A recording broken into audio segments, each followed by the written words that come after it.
Allah subhanahu wa ta'ala says, إِنَّمَا, indeed not but, meaning the only jaza, recompense. The only recompense of who? الَّذِينَ يُحَارِبُونَ اللَّهَ وَرَسُولَهُ, of those people who wage war against Allah and His Messenger. The only punishment of those people who wage war against Allah and His Messenger, what else do they do? وَيَسْعَوْنَ فِي الْأَرْضِ فَسَادًا, and they strive upon the earth to cause corruption. What is their punishment? أَن يُقَتَّلُوا, that they should be killed. أَوْ يُصَلَّبُوا, or that they should be crucified. أَوْ تُقَطَّعَ أَيْدِيهِمْ وَأَرْجُلُهُمْ مِنْ خِلَافٍ, or that their hands and feet must be cut off from opposite sides. أَوْ يُنْفَوْا مِنَ الْأَرْضِ, or that they should be exiled from the land. Why? Because Allah says, ذَلِكَ لَهُمْ خِزْيٌ فِي الدُّنْيَا, that for them is disgrace in this world. وَلَهُمْ فِي الْآخِرَةِ عَذَابٌ عَظِيمٌ, and for them in the hereafter is a great punishment. Over here we see that punishment for waging war against Allah and His Messenger and creating fasad on the earth is mentioned. And this punishment is also very severe. That either the person is killed, or he's crucified, or his hands and feet are amputated, or he is exiled from the earth. That is a punishment. Now what is this crime? First of all, Allah says, يُحَارِبُونَ اللَّهَ. يُحَارِبُونَ is from حَرَبَ, حَرْب. What does حَرْب mean? War. And حَرَبَ يُحَارِبُ is to wage war against someone. Harb literally means to be angry, to be furious, to snatch away somebody else's property, to commit injustice, outrage against someone. So basically we see that harb is the opposite of peace. It's the opposite of peace. What is harb? War, in which people are unjust towards one another. They're furious with one another. They snatch away each other's rights. This is the literal meaning of the word. So those who wage war against Allah and His Messenger. Now is it ever possible to go to battle against Allah? To wage war against Allah? Can Allah be fought against? No, it's not possible. So what is meant by waging war against Allah and His Messenger is, first of all, waging war against the friends of Allah, against the servants of Allah, for no reason, for no cause. There is a person who is innocent. He is living peacefully in his house. He hasn't harmed you at all whatsoever. And there is a person who is coming and waging war against him. Remember the meaning of harb? Taking the peace away. Committing injustice against the other. Snatching away their property. So يُحَارِبُونَ اللَّهَ وَرَسُولَهُ, what does it mean? Waging war against the servants of Allah for no just reason. Harming the believers, harming innocent people. Harming innocent people for no crime that they have committed. Spreading insecurity, fear amongst people. Secondly, it is said that يُحَارِبُونَ اللَّهَ وَرَسُولَهُ, what this means is that a person arrogantly defies and disobeys the commands of Allah. The commands and prohibitions that Allah and His Messenger have given. He turns hostile against them. So it is as though he is waging war against them. Because in war, what happens? Propaganda, reviling the other, saying negative things about the other, opposing the other's interests. So this is what? Waging war. So waging war against Allah and the Messenger means, first of all, waging war against who? Against the servants of Allah for no just cause. Secondly, waging war against Allah and His Messenger means defying and opposing the commands and prohibitions that Allah and His Messenger have given with arrogance. that a person doesn't accept, and instead he opposes. So those people who wage war against Allah and His Messenger, وَيَسْعَوْنَ فِي الْأَرْضِ فَسَادًا, and they strive in the earth to create mischief. يَسْعَوْنَ is from the root letter Sin, Ain, Ya, Sa'i. And Sa'i is to move quickly, to strive to do something, to endeavor to do something. So they're striving, they're moving very quickly, they're very active. Why? In order to create fasad in the earth. Now what does it mean by this? يَسْعَوْنَ فِي الْأَرْضِ فَسَادًا. First of all, يَسْعَوْنَ, it gives a meaning of quickly, because it gives meaning of sa'i. Sa'i is what? To walk fast, to go fast, so very quickly. And speedily, they spread it quickly because of their influence and their power. Like for example, they just throw one bomb, and as a result, who are they killing? One person? No. They're killing many people, they're injuring many people, and at the same time, they're causing loss to the property of people. So يَسْعَوْنَ فِي الْأَرْضِ فَسَادًا, very quickly, within minutes, within seconds, within moments, they create fasad on the earth. You understand? يَسْعَوْنَ gives a sense of very quickly. They're very speedy in doing it. The activities that they do, very quickly they create fasad. And second, it also gives a sense of persistence. Because when a person is doing something quickly, what does it mean? That he's doing a lot. Like for example, if very quickly you clean the house, what does it mean? That you did many things in order to clean the house. You did a lot. So similarly, يَسْعَوْنَ فِي الْأَرْضِ فَسَادًا, first of all it shows the speed, and secondly it shows the persistence.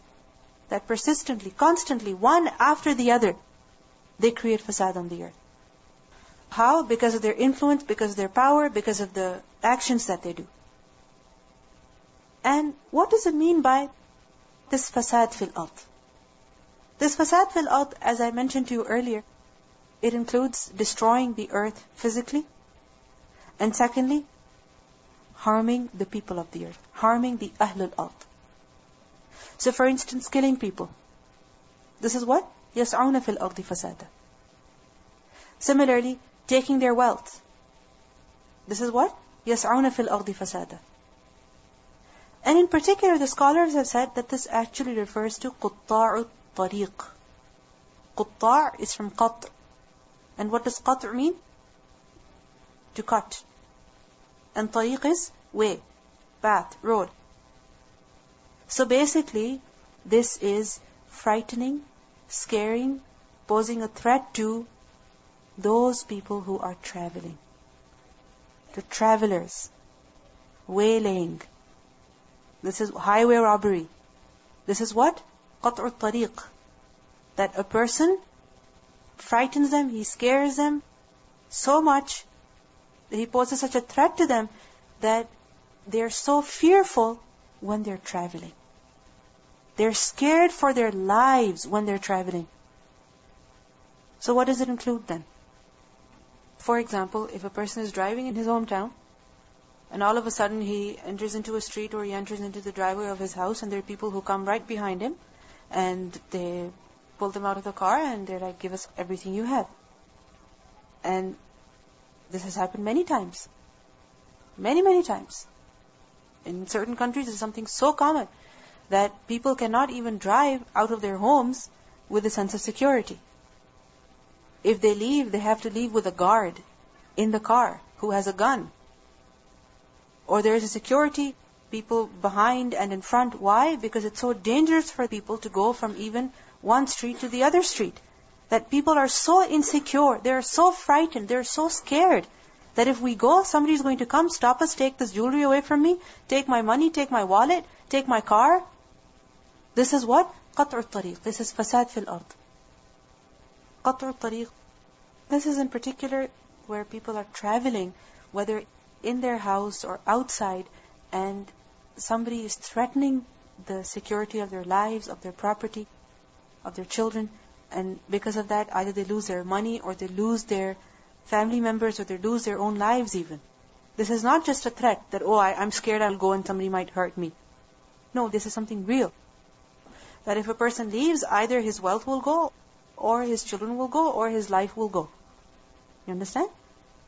So basically over here, يَسْعُونَ فِي الْأَرْضِ فَسَادًا, what this is referring to is قَطْعُ الطَّرِيق, meaning posing a threat to travelers. Threat to their lives, threat to their property, threat to their security. So this is troubling travelers, blocking roads, spreading fear on the highways, scaring people, hijacking planes, or throwing bombs, kidnapping. This is all included in this. Like for example, a person is traveling and he doesn't know why he's being stopped, why he's being caught, what crime did he commit, and he's being tasered and then he's being taken to the jail. For instance, some people, they come, they don't speak English, they don't speak the language of that country, and they don't know what's going on, and their relatives are waiting outside, they have no idea, and they're taken from the airport to the jail, and then, people go through so much trouble. And there are many incidents that have happened in the past that you may have heard of. Similarly, robbing. This is also included in يَسْعُونَ فِي الْأَرْضِ فَسَادًا. Robbing a place. Spreading insecurity amongst people, destroying the peace in the society. So, يَسْعُونَ فِي الْأَرْضِ فَسَادًا, they strive to create fasad on the earth. So such people, what's their punishment?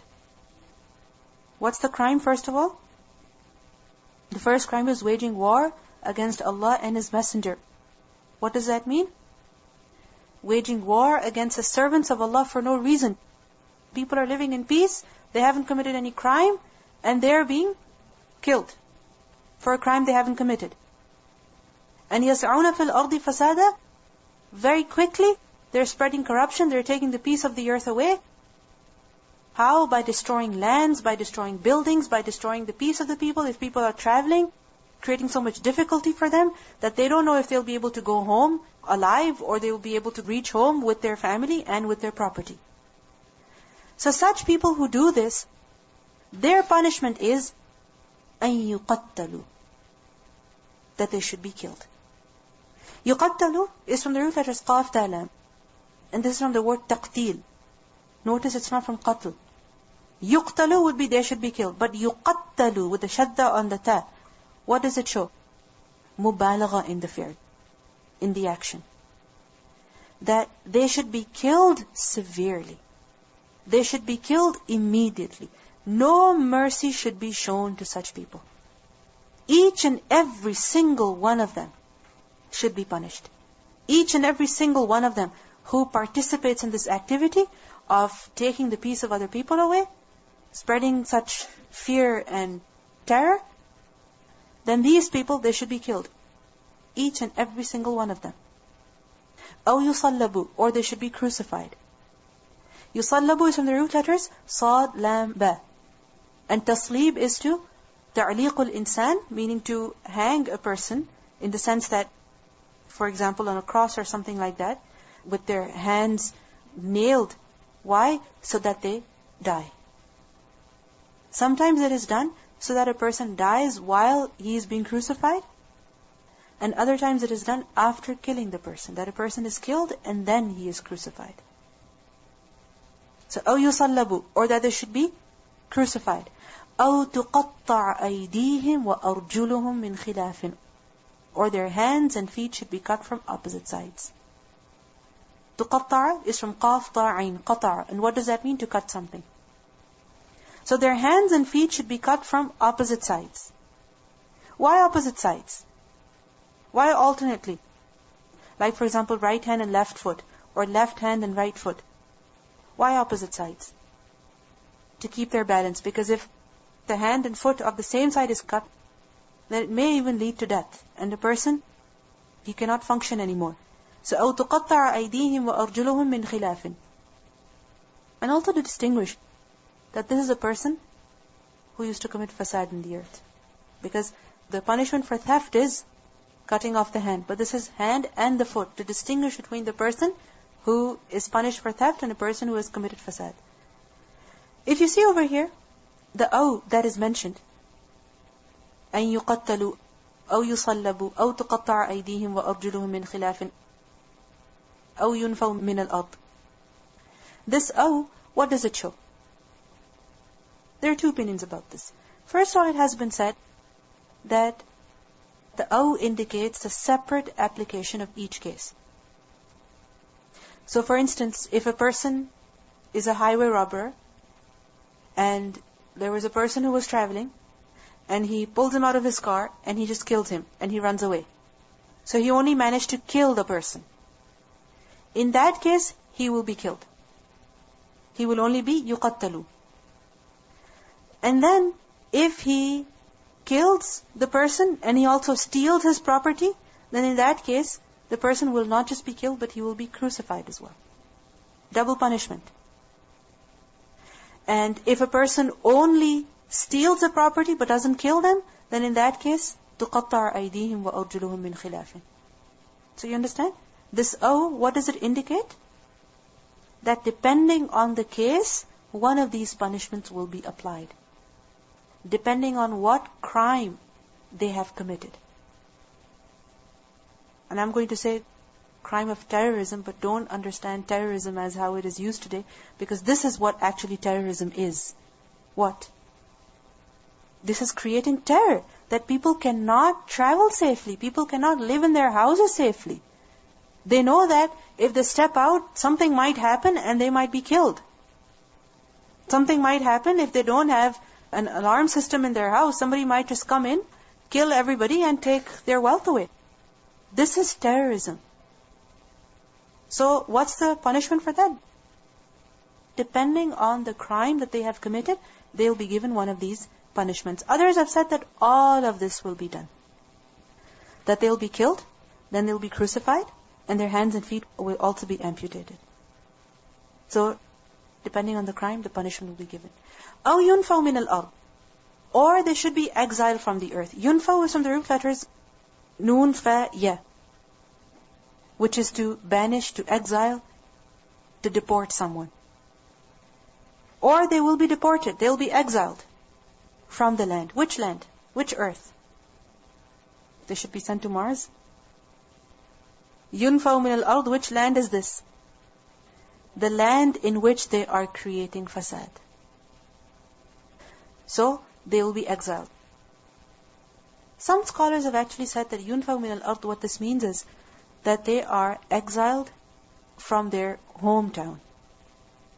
From their hometown, where they did fasad, and they will go elsewhere.